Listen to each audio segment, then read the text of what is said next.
Today the review of 'Jurassic world rebirth'. ఈ movie జీ5లో ఉంది. 2 hours 60 minutes అయితే ఉంది మూవీ రన్ టైమ్.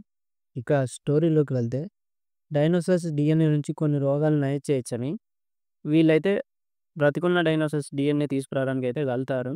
వెళ్ళిన వాళ్ళు డీఎన్ఏ శాంపిల్స్ తెచ్చారా? అక్కడి నుండి బయటకు వచ్చారా లేదా అనేది ఈ మూవీ స్టోరీ అన్నమాట.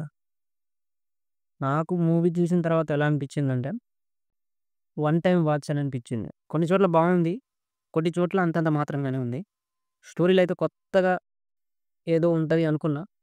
బట్ అంత కొత్తగా అయితే ఏమి అనిపించలేదు. లాస్ట్‌లో ఒకటి ఏలియన్‌లా ఉంది. అదొచ్చినప్పుడల్లా ఇంట్రెస్ట్‌గా ఉంటదేమో అనుకున్నా. అదొచ్చినప్పుడల్లా స్లోగా అయితే అనిపించింది. ఓవరాల్‌గా చూసుకుంటే 'జురాసిక్ పార్క్' సీరీస్ పాతయి ఏవైతే ఉన్నాయో ఆ మూవీకి, ఈ మూవీకి అయితే లింక్ లేదు. మీరు ఫస్ట్ టైమ్ చూసినా ఈ మూవీ మీకైతే అర్థమైద్ది.